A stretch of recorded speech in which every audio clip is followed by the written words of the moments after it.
പൈതൃകം ഗുരുവായൂരിന്റെ ഭാഗവതോത്സവത്തിന് 16-ന് തുടക്കമാകുമെന്ന് ഭാരവാഹികൾ വാർത്താസമ്മേളനത്തിൽ അറിയിച്ചു.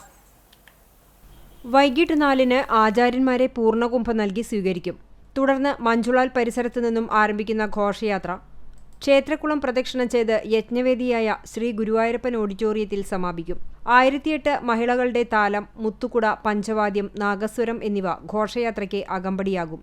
ക്ഷേത്രം ഊരാളൻ മല്ലിശ്ശേരി പരമേശ്വരൻ നമ്പൂതിരിപ്പാട് ഭദ്രദീപം തെളിയിക്കും. മുൻ മേൽശാന്തി ഡോക്ടർ കിരൺ നമ്പൂതിരി യജ്ഞവേദിയിൽ വിഗ്രഹം പ്രതിഷ്ഠിക്കും.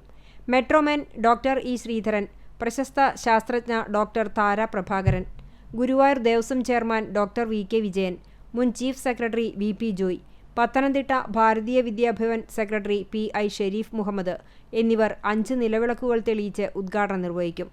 20-ന് വൈകിട്ട് 5 മണിക്ക് ജീവകാരുണ്യ പ്രവർത്തനങ്ങളുടെ ഉദ്ഘാടനം ഹൈക്കോടതി ജസ്റ്റിസ് ദേവൻ രാമചന്ദ്രൻ നിർവഹിക്കും.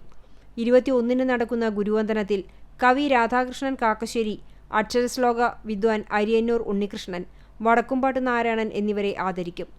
G K Prakashan, advocate Ravi Changath, Madhu K Nair, Manalur Gopinath, Murali Akambadi, Sreekumar P Nair തുടങ്ങിയവർ വാർത്താസമ്മേളനത്തിൽ പങ്കെടുത്തു.